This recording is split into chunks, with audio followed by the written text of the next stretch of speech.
ആൾ ദൈവങ്ങളും അനാചാരങ്ങളും അരങ്ങുവാഴുന്ന ദൈവത്തിന്റെ സ്വന്തം നാട്ടിൽ ദൈവത്തിന്റെ പേരിലും വിശ്വാസത്തിന്റെ പേരിലും നടക്കുന്ന ചൂഷണങ്ങൾ നിരവധിയാണ്. ഇത്തരം ചതിക്കുഴികളിൽ സാധാരണക്കാരായ ഒത്തിരി മനുഷ്യർ പെട്ടുപോകുന്നുമുണ്ട്.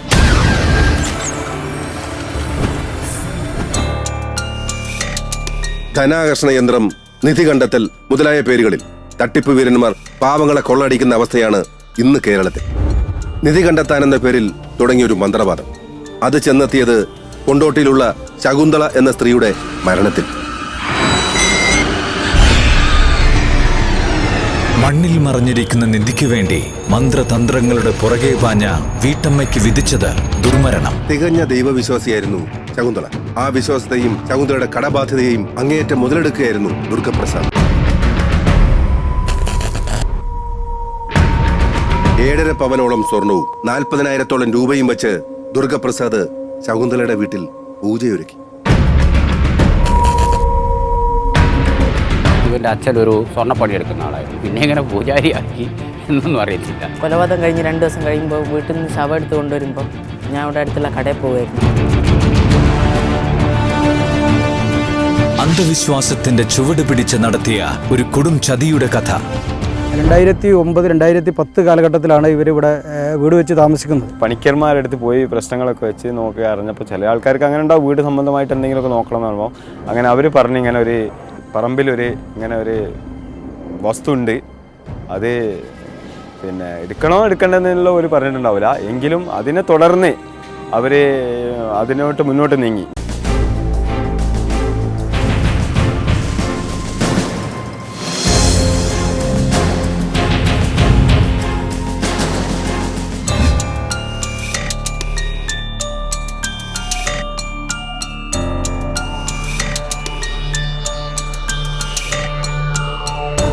തികഞ്ഞ ദൈവവിശ്വാസിയായിരുന്നു ശകുന്തള.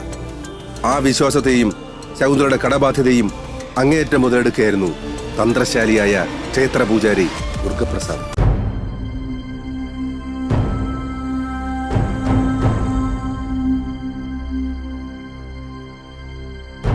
ദുർഗാപ്രസാദ് എന്ന് പറഞ്ഞ വ്യക്തിയെ പരിചയപ്പെടുത്തി കൊടുത്തത് ബീബിയും സുധാകരനും കൂടിയിട്ടാണെന്നാണ് പറഞ്ഞത്. സുധാകരൻ എന്ന് പറഞ്ഞാൽ എൻ്റെ കൂടെ ജോലി ചെയ്തിരുന്ന വ്യക്തിയായിരുന്നു. അദ്ദേഹം പങ്ങൾക്ക് ഒരു പൈസേൻ്റെ ബുദ്ധിമുട്ട് വന്ന സമയത്ത് 1 ലക്ഷം റുപ്യ സഹായിച്ചു കൊടുത്തു. ആ സഹായത്തിൻ്റെ പേരിൽ അവൻ കുറിയിൽ കൂടി പാർട്ണറായിട്ട് ആ കുറി 2 കൂട്ടരും നടത്തി പോയിക്കൊണ്ടിരിക്കുകയായിരുന്നു. പിന്നെ ഈ രതിൻ്റെ കാര്യങ്ങളെല്ലാം ഈ സുധാകരനാണ് കൂടുതൽ പറഞ്ഞ് ഈ ബീബീൻ്റെ അടുത്തേക്ക് എത്തിക്കുന്നത്. ആ താത്ത ഈ വീട്ടിൽ വന്ന് കുറേ പൂജകളൊക്കെ ചെയ്തിട്ടുണ്ടല്ലോ, പൂജകൾ ചെയ്തിട്ടുണ്ട്, അങ്ങനെ നിധി എടുത്തു കൊടുക്കാമെന്ന് പറഞ്ഞു. അപ്പോൾ ആ നിധി അവർക്ക് മുസ്ലിങ്ങൾക്ക് പറ്റില്ല, എൻ്റെ കർമ്മത്തിനത് ശരിയാവില്ല. അതുകൊണ്ട് ഈ ദുർഗാപ്രസാദ് എന്ന് പറഞ്ഞാൽ ഈ മന്ത്രവാദിനെ പരിചയപ്പെടുത്തി കൊടുത്തു. ബീവി വഴി ശകുന്തള ദുർഗപ്രസാദ് എന്ന മന്ത്രവാദിയെ പരിചയപ്പെടുന്നു. അതും വീടിനടുത്ത് ഒളിഞ്ഞു കിടക്കുന്ന നിധികൾ കണ്ടെത്തി കൊടുക്കുന്ന ഒരു അത്ഭുത മന്ത്രവാദി.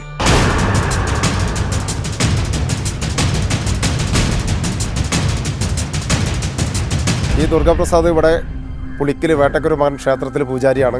ഇത് പരിചയപ്പെടുത്തി കൊടുത്ത ഈ നിധി അവരിൽ നിന്ന് എടുത്തു കിട്ടിയാൽ ഓരോ വീതങ്ങൾ അവർക്കും ഉണ്ടാവുമല്ലോ എന്നുള്ള ഒരു ഉദ്ദേശം മെയിൻ വെച്ചിട്ടാണ് ഈ നമ്മളെ സൗന്ദര്യൻ അതിൽ ഇവർ ഒരു ബലി ഇടാനുള്ള ഒരു ഉദ്ദേശം വെച്ചിരിക്കുന്നത്. ഈ മന്ത്രവാദിൻ്റെ അടുത്ത് പെങ്ങൾ ചെന്ന് ഈ കാര്യങ്ങളെല്ലാം സംസാരിച്ചു. നിങ്ങളെ വീട്ടിൽ വന്നുകൊണ്ട് അവിടെ ഒരു പൂജ നടത്തിയെങ്കിൽ മാത്രമേ നമുക്ക് ആ നിധിനെ പറ്റി കൂടുതൽ മനസ്സിലാക്കാൻ പറ്റുള്ളൂ അറിഞ്ഞതിന് ശേഷമാണ് ആ ദുർഗപ്രസാദ് ഈ ശകുന്തളൻ്റെ അരൂരുള്ള വീട്ടിൽ വരികയും അവിടെ വന്ന് അവൻ ഈ വെറ്റിലൊക്കെ നോക്കിയിട്ട് പിന്നെ അവർ പൂജയും കാര്യങ്ങളൊക്കെ നടത്തി.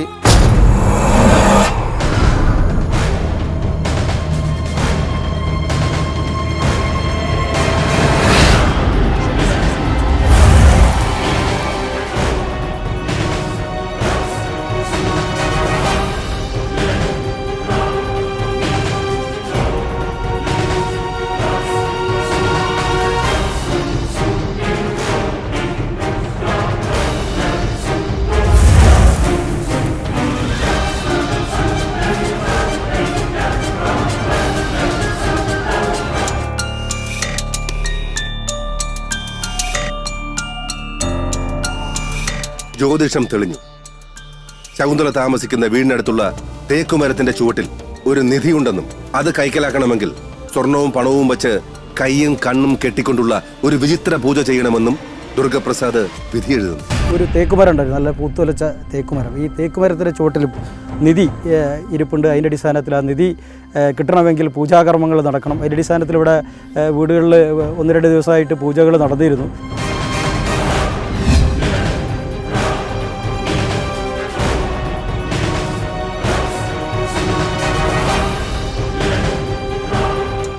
ഏഴര പവനോളം സ്വർണവും 40,000-ഓളം രൂപയും വെച്ച് ദുർഗപ്രസാദ് ശകുന്തളയുടെ വീട്ടിൽ പൂജയൊരുക്കി.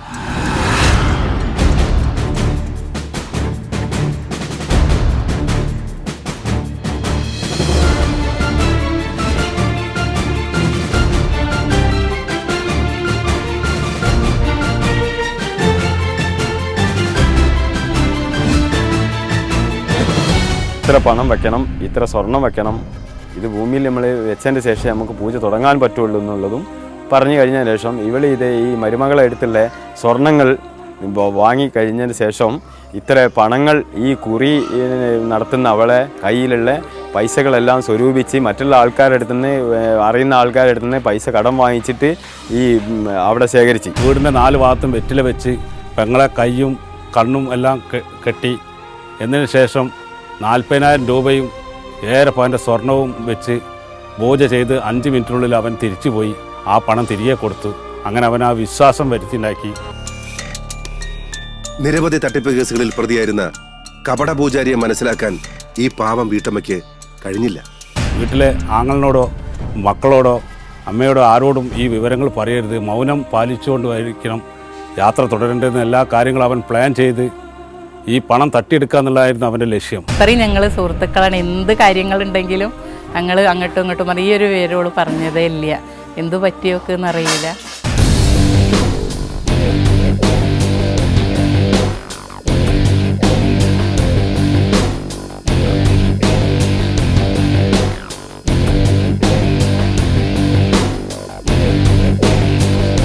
ആദ്യ ദിവസത്തെ പൂജയ്ക്ക് ശേഷം സ്വർണം പണവും ദുർഗപ്രസാദ് ശകുന്തളയ്ക്ക് നൽകി വിശ്വാസം ഉറപ്പിച്ചു.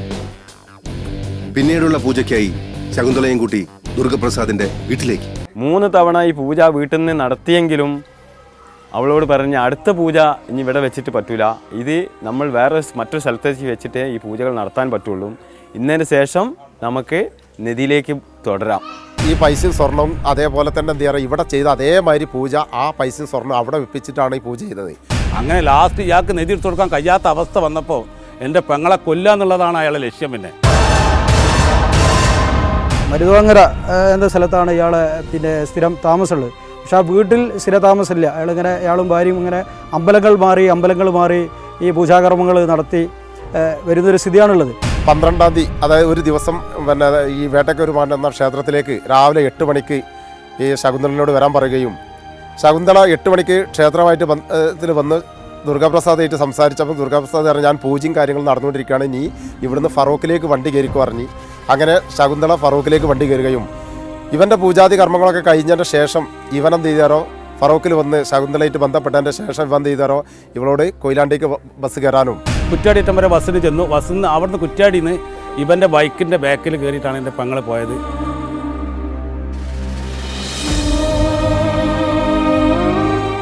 ഈ ബൈക്ക് നിർത്തി അവിടെ തൊഴിലുറപ്പ് തൊഴിലാളികൾ നേരെ താഴെ ഒരു കുന്നിൻ കുറച്ച് PWD റോഡിലെ കുറച്ച് ഉയർന്ന സ്ഥലത്താണ് ഇയാളെ വീട് സ്ഥിതി ചെയ്യുന്നത്. കാട് മൂടിക്കിടക്കുന്ന വീടാണ്. വീട്ടിൽ അങ്ങനെ എപ്പോഴും ആളുകൾ ചെല്ലാത്തതാണ്. അപ്പോൾ അവിടേക്ക് ഈ 1 മണിൻ്റെയും 12 മണിൻ്റെയും ഇടക്ക് തൊഴിലുറപ്പ് തൊഴിലാളികൾ താഴെ ജോലി ചെയ്യുന്നുണ്ട്. അവർ ഇവരെ ഒരു സ്ത്രീയും ഇവനും കയറിപ്പോകുന്നത് കണ്ടതായിട്ട് പറയുന്നുണ്ട്. ആ വീട്ടിൽ ആരുമില്ല. കാരണം ഒരു കാട് പിടിച്ചിട്ട് പരിസരത്തൊക്കെ വീടുകളുണ്ടായാലും ശരി, ഈ വീടായിട്ട് ബന്ധപ്പെട്ടാണ്ട് ആളുകൾ വരാൻ പറ്റിയൊരു സാഹചര്യമല്ല. കാരണം ചുറ്റുപുറം ഈ കാടുകളൊക്കെ അപ്പക്കാടുകളൊക്കെ ഉണ്ടായിരുന്നു. അങ്ങനെ ആ വീട്ടിൽ വന്ന് ഇവനെന്ത് ചെയ്താരോ പൂജ കാര്യങ്ങളൊക്കെ നടത്തി.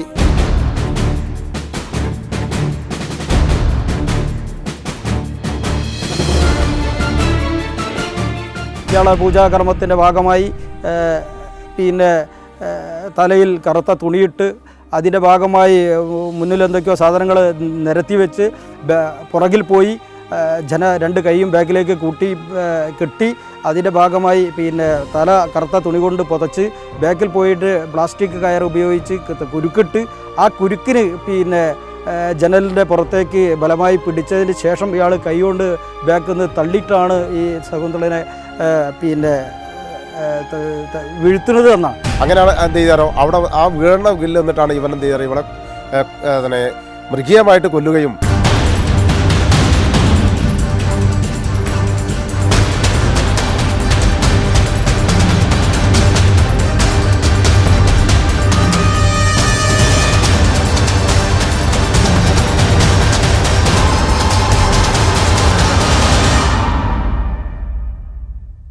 ശകുന്തളനെ ബോഡിയൊക്കെ അതിൻ്റെ ഒരു പായൽ കെട്ടി ഇവൻ അവിടുന്ന് തിരിച്ച് നാട്ടിലേക്ക് തന്നെ പോകും. ഈ 6 മണിക്ക് മുമ്പ് തിരിച്ചെത്തണം. കാരണം 6 മണിക്ക് തിരിച്ചെത്താഞ്ഞാൽ അമ്പലത്തിൽ പൂജക്കിൻ്റെ സമയത്ത് എത്താഞ്ഞാൽ എന്ത് ചെയ്യാറ് അവൻ്റെ പ്ലാനിങ് ഒക്കെ പരാജയപ്പെടും. മരിച്ചതിന് ശേഷം ഇവന് അവിടെ പിറ്റേന്ന് പറഞ്ഞാൽ ബുധനാഴ്ച ഇവൻ അവിടെ ചെന്നതിന് ശേഷം പിന്നെ ഈ ചാക്ക് വാങ്ങി കുറച്ച് മുളകും പൊടി വാങ്ങി എന്നതിന് ശേഷം ഒരു ചാക്ക് അടിയിൽ നിന്ന് മേപ്പോട്ടും ഒരു ചാക്ക് മുകളിൽ നിന്ന് കീഴ്പോട്ടും കയറ്റി കയറ് കൊണ്ട് മുറുക്കി ബോഡി അവിടെ ഭദ്രമായിട്ട് വെച്ച് ഇവൻ്റെ വീടിന് വാതിലൊന്നും സ്ട്രോങ് ഇല്ല.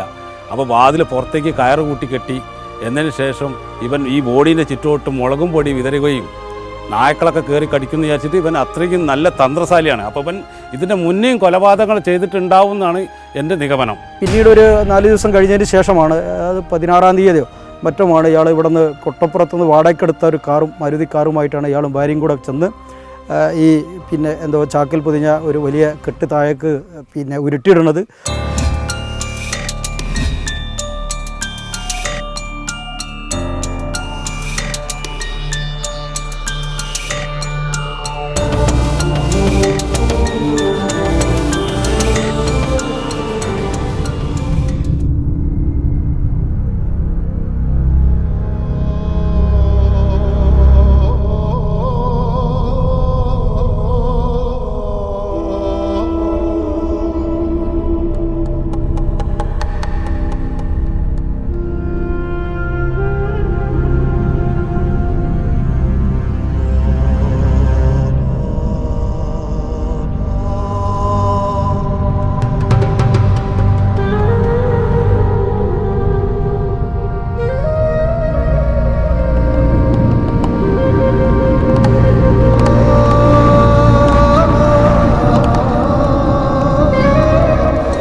കയറ്റുന്നത് കണ്ട ഒരു അവിടുത്തെ പരിസരവാസി ഇതുമായി ബന്ധപ്പെട്ട് മൊഴി കൊടുത്തിട്ടുണ്ട്. ഈ ദുർഗാപ്രസാദ് എന്ന് പറയുന്ന ആളുടെ വീടിൻ്റെ മുന്നിൽ ഇവനും ഇവൻ്റെ ഭാര്യയും കൂടി ഒരു ചാക്ക് കെട്ട് എടുത്താൽ പൊന്താത്തൊരു കനമുള്ള സാധനം വലിച്ചു കയറ്റി ഇവരിങ്ങനെ കൊണ്ടുവരുന്നുണ്ട്. അപ്പോൾ എൻ്റെ മനസ്സിൽ ഇതെന്താണെന്ന് അറിയാത്തതുകൊണ്ട് ഞാൻ കുറച്ചുകൂടി മുന്നോട്ട് വേഗം വന്നു. അന്നേരത്തേക്ക് ഒരു സൈഡിൽ ദുർഗാപ്രസാദ് കയറ്റി, രണ്ടാമത്തെ സൈഡിൽ പെണ്ണുങ്ങൾക്ക് കയറ്റാൻ പറ്റാഞ്ഞിട്ട് താഴെ പോയി. അന്നേരം ദുർഗാപ്രസാദ് അത് വേഗം വന്ന് അതിൻ്റെ ഉള്ളിലോട്ട് കയറ്റി കാലുകൊണ്ടൊരു ചവിട്ടി ഡോറടച്ച് തിരിഞ്ഞു നോക്കി തന്നെയാണ്. തിരിഞ്ഞു നോക്കി എന്നെ നോക്കുമ്പോഴത്തേക്ക് അന്നേരത്തേക്ക് ഈ പെണ്ണ് ഡോറ് തുറന്ന് അകത്ത് കയറി, പിന്നെ ദുർഗാപ്രസാദും കയറി വണ്ടി സ്റ്റാർട്ട് ചെയ്തപ്പോഴത്തേക്ക് ഞാനൊരു 10 മീറ്റർ അകലെ എത്തിപ്പോയി. ഞാൻ അടുത്ത് വന്നാൽ ഞാൻ താക്കോൽ ഊരിയനെ. അങ്ങനെ സ്റ്റാർട്ടാക്കിയ വണ്ടി രണ്ടാമത് ഒന്നും കൂടി ഇവൻ ഷെൽപ്പടിച്ചപ്പോൾ എനിക്ക് തോന്നി എന്തോ ഒരു പന്തികേടാണല്ലോ എന്ന്. പെട്ടെന്ന് ഇവൻ ഹാൻഡ് ബ്രേക്ക് എടുക്കാതെ വണ്ടി റേസ് ചെയ്തു ഗിയറിട്ട്.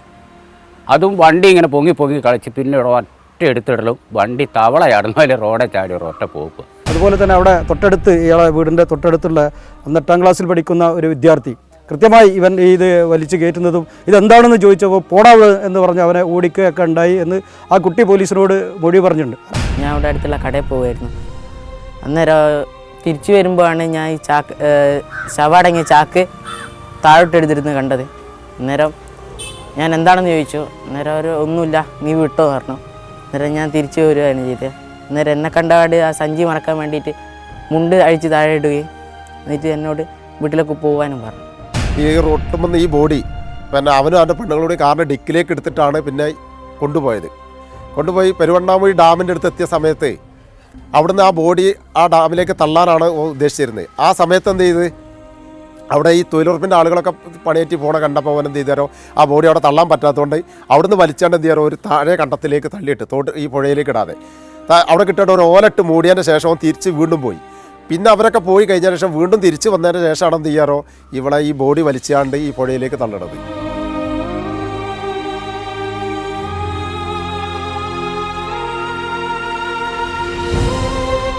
പെരുവണ്ണാമുഴി ഡാമിൽ നിന്ന് ഒരു അഴുകിയ ബോഡി കിട്ടിയിട്ടുണ്ട്. അതിൻ്റെ അടിസ്ഥാനത്തിൽ ഞാൻ ഉൾപ്പെടെയുള്ള ആളുകൾ മെഡിക്കൽ കോളേജിൽ പോയി.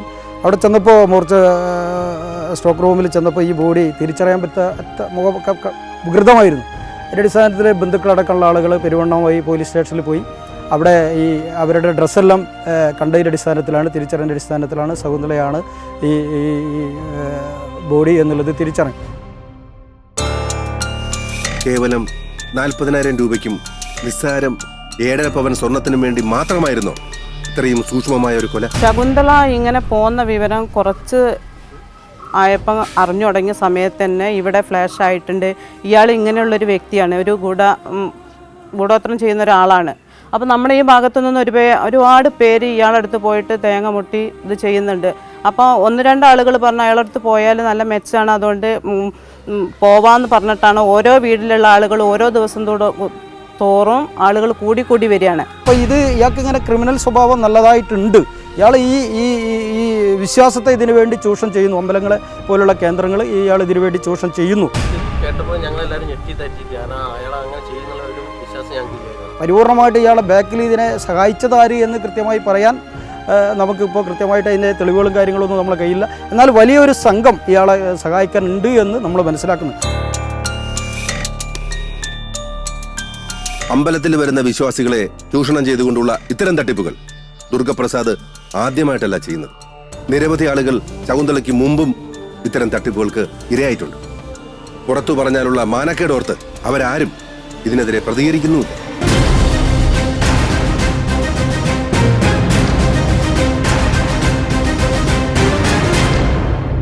കൊണ്ടോട്ടി പോലീസ് ആണ് ഈ കേസ് അന്വേഷിച്ചിരുന്നത്. അവരെ പോലീസ് ആദ്യം കാണാതാവുമ്പോൾ SIക്ക് പരാതി കൊടുത്തു. SI ഇയാളെ അന്വേഷണത്തിൻ്റെ ഭാഗമായി വിളിച്ചു. അന്വേഷണത്തിൻ്റെ ഭാഗമായി വിളിച്ച് പിന്നെ അയാളെ അമ്പല കമ്മിറ്റിയിലെ ഭാരവാഹികൾ ഇടപെട്ട് അയാളെ ഇറക്കി കൊണ്ടുപോകുന്നൊരു സ്ഥിതി ഉണ്ടായി. പിന്നീടാണ് ഈ കൊലപാതകവുമായി ബന്ധപ്പെട്ട് ഇയാളെ കൊണ്ടോട്ടി CIൻ്റെ നേതൃത്വത്തിൽ വിളിച്ചു വരുത്തി. അതിൻ്റെ അടിസ്ഥാനത്തിലാണ് ഇയാളെ പ്രതി ചേർത്ത് ഇയാളെ കുറ്റസമ്മതമൊക്കെ നടത്തിയിട്ടുള്ളത്.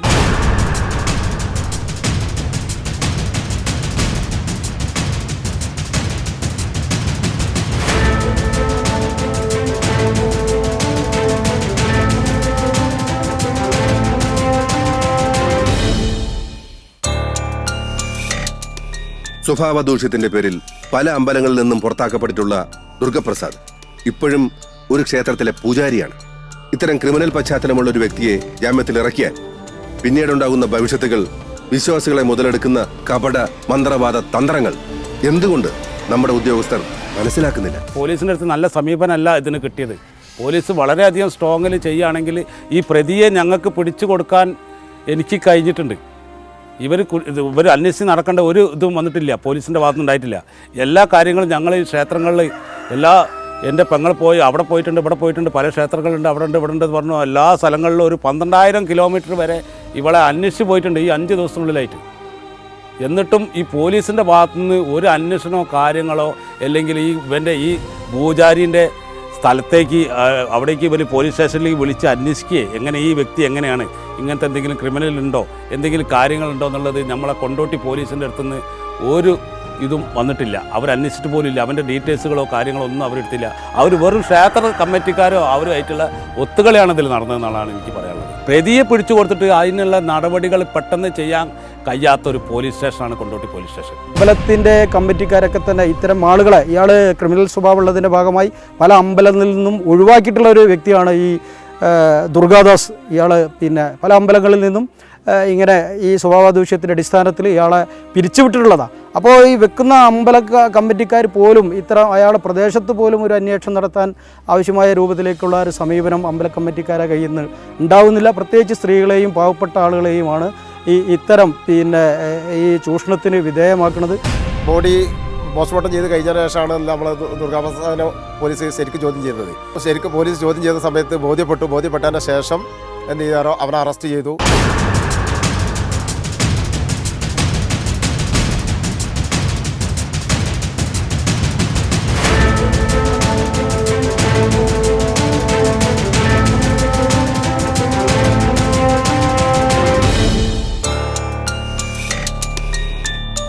ജ്യോതിഷ വിധി പ്രകാരം ദുർഗപ്രസാദ് ശകുന്തളയ്ക്ക് വിധി എഴുതി.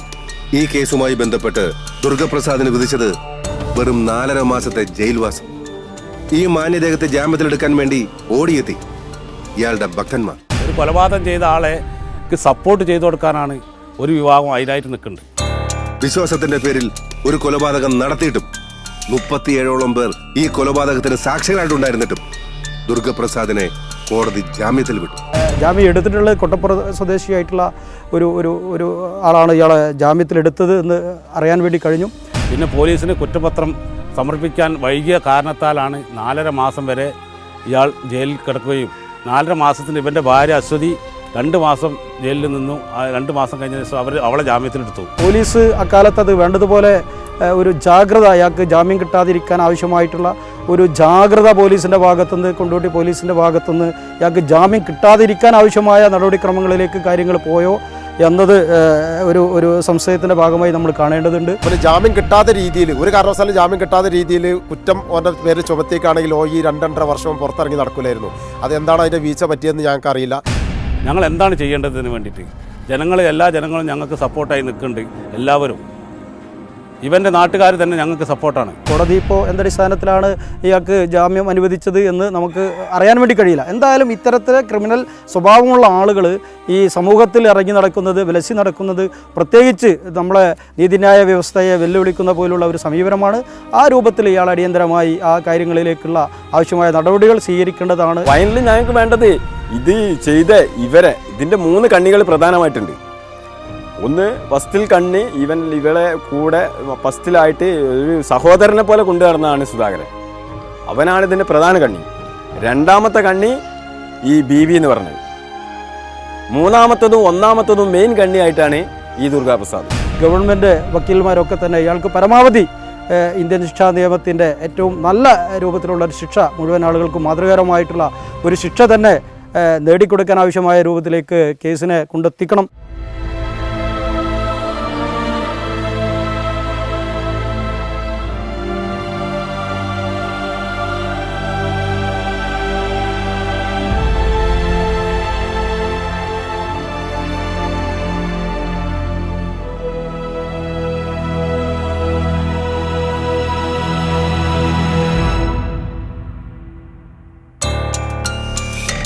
അന്ധവിശ്വാസത്തിന്റെ പേരിലെ ഇത്തരം കച്ചവടങ്ങൾ ഈ സാക്ഷര കേരളത്തിലാണ് നടക്കുന്നത് എന്നറിയുമ്പോൾ ലജ്ജ തോന്നും.